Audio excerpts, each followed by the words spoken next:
જંબુસરની અનેક સોસાયટીઓમાં પ્રથમ વરસાદમાં જ પાણી ભરાવાની ગંભીર સમસ્યા. ભરૂચ જિલ્લાના જંબુસર શહેરમાં ચોમાસાના પ્રથમ જ વરસાદે નગરપાલિકાની પ્રી મોન્સૂન કામગીરીના દાવાઓ પોલ ખોલી નાખી. શહેરની અનેક સોસાયટીઓ અને નીચાણવાળા વિસ્તારમાં વરસાદી પાણી ભરાઈ જતા સ્થાનિક રહીશો અને ભારે હાલાકીનો સામનો કરવો પડી રહ્યો છે. ઘરો, દુકાનો અને રસ્તાઓ પર પાણી ભરાઈ જતા લોકોના રોજિંદા જીવન પર અસર જોવા મળી રહી છે.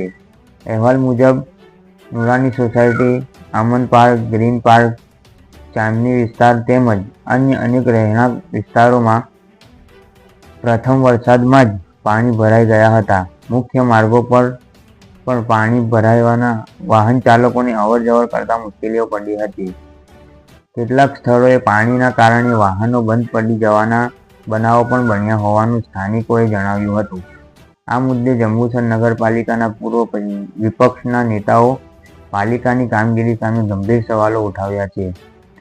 તેમણે પાલિકાની ચીફ ઓફિસરને લેખિત રજૂઆત કરીને પ્રી મોન્સૂન કામગીરીનો નિષ્પક્ષ તપાસ કરવાની માંગ કરી છે.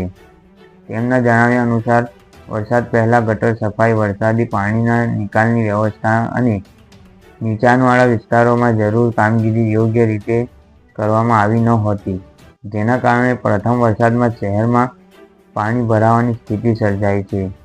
સ્થાનિક રહેવાસીઓનું કહેવું છે કે દર વર્ષે વરસાદ દરમિયાન આ જ સમસ્યા ઊભી થાય છે, છતાં કાયમી ઉકેલ માટે કોઈ અસરકારક આયોજન કરવામાં આવતું નથી.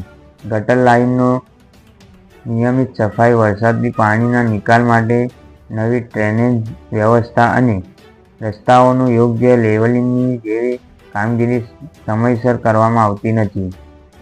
આવી પરિસ્થિતિ બચી શકાય.